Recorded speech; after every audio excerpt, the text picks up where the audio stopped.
Hey everyone, Noble Comics here, and I am back with a comic book review.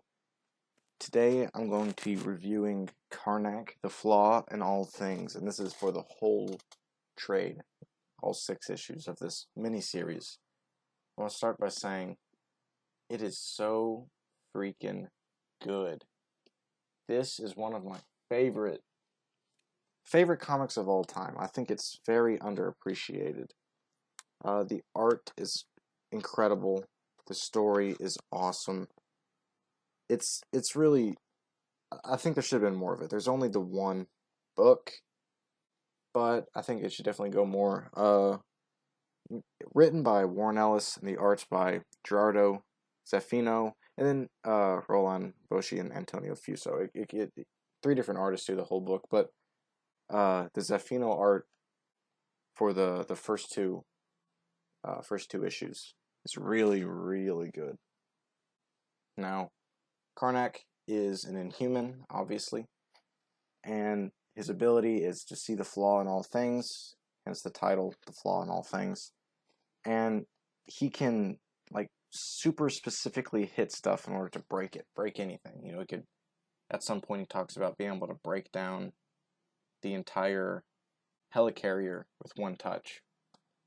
And it is very, very, the writing in it it's just hard to wrap my mind around, because Karnak is such an interesting character. He has this church, basically. He teaches essentially monks and his style of philosophy. And his philosophy is essentially, since everything is broken and dirty, basically, everything has flaws. Humans are meaningless, everything's meaningless. The only goal in life is to try and be less meaningless. You know, find something flawless, but, which is impossible. But he always sits cross-legged and he stares at this large limestone cube because, the cube is flat and it's perfect. Its dimensions are perfect. And he gets called by S.H.I.E.L.D. to handle this inhuman emergency. This kid was kidnapped after he was exposed to the Terrigen Mist. And now they're bringing in Karnak to go solve it. And in return, Karnak gets funding for his little philosophy school. Now, Karnak could care less about this kid. He thinks his life's meaningless. So he doesn't give a crap. He just cares about the money that he's getting in order to do it. He's very crass with the family. He's very rude to the family. He asks for, like, their most prized possession in order to get their kid back. It's like, really hits him hard emotionally. And then he goes and gets to work. And he's, like, an amazing fighter. I think they downplay how well of a fighter he usually is in most Marvel books, because I feel like they'll have somebody beat him in battle to show how good of a hand-to-hand combatant they are. Like, Karnak will get beaten by them. But I feel like that's happened so much because Black Panther's beaten him, Daredevil's beaten him, Phantom X is beaten him. Like, he's supposed to be a great fighter, but he always loses to show how great other people are. I think he should win a few of them. But of course, the only problem with that is, if Karnak hits you once, you're dead. Because, his hits are so exact, he'll kill you in one hit. And so he goes on. He finds basically where the boy's being hidden. And there's a bunch of strange creatures and people in there, and he just kills them all flawlessly. And he talks a little bit about his philosophy right here. Like, look at that art. Incredible. Incredibly dynamic.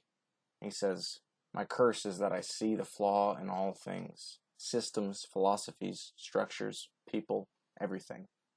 The bullet you fired at me was flawed simply by the act of being fired.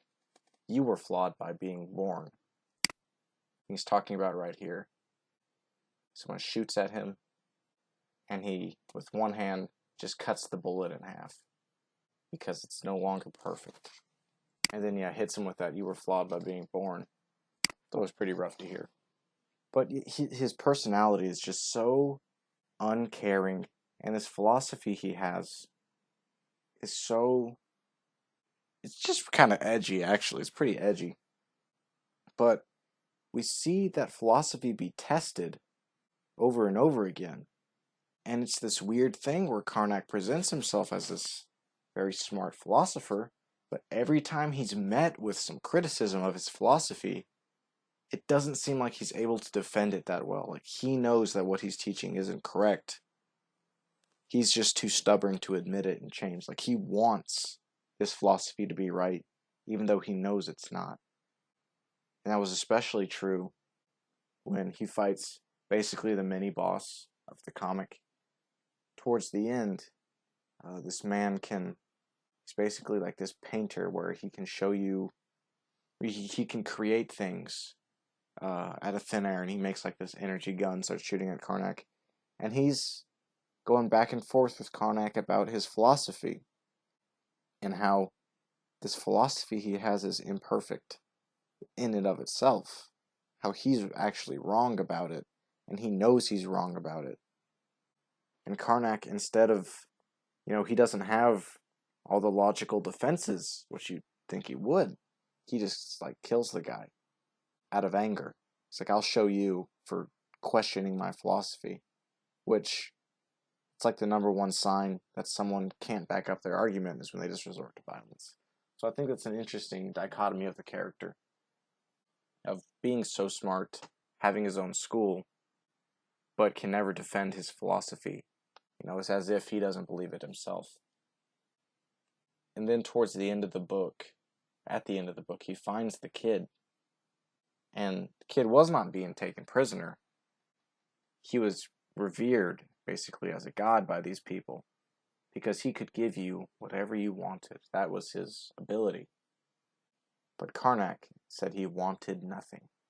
And the kid's like, everybody wants something, but he wanted nothing, so it didn't affect him. And he's able to hit the kid in the head, and he hits him so precisely, he kills the mutation within his body, so he no longer has a power. And then, just because the kid was a dick to him, he hits him again and, like, basically puts him into a vegetable state. Just because he can. And it's such an interesting story. Because it's not a superhero story. Not even close to what a superhero should be. And I feel like that's kind of the realm that these Inhumans inhabit. They're not superheroes. They're not the X-Men. They're a kingdom full of genetically powered people. They don't have the same standards as your average superhero. Karnak especially. He's always been my favorite out of all the Inhumans. And this book really highlights why. Is because not only does he look cool, he's got the hood and the paint and the hand wraps and everything like that.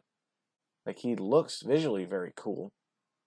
His philosophy and how he approaches his own philosophy is very interesting. This book is like a mental exercise of kind of wrapping your mind around what he's teaching, if you actually think about it. And it's also just very visually entertaining. Like I said, the later art is still good. I don't think it's as good as these early issues, which are just, knock your socks off. But it's if you haven't got it and you're a fan of martial arts characters or these kind of philosophical characters, or you just like Karnak and the Inhumans, I'd definitely check it out, and I really wish there was more of it. The Inhumans seem like they've kind of fallen off as a property. The death of the Inhumans, no one really liked it. I haven't been keeping up with it. As far as I know, Black Bolt's still gone, Karnak's still gone, or he's not as involved. The show did not work out, but apparently they're trying to bring the show back onto Disney Plus, probably do something better. But the Inhumans have always been one of my favorite little groups within Marvel. Like, I think they're a very interesting team dynamic. I wish I could see more of it, more good stuff coming out of it. But this Karnak series, highly recommend. If you haven't read it, definitely pick it up. The Flaw in All Things. Very interesting. It's a pretty straightforward story, which allows you to play around with it a bit more because you're not getting caught up in the story. You're getting more caught up in the characters and how it's more character focused. I think it's a really good decision. Definitely check it out. If you have read it, if you're going to read it, definitely let me know. Let me know what you think. Thanks for watching. Remember to like and subscribe, and I'll see you guys in the next video.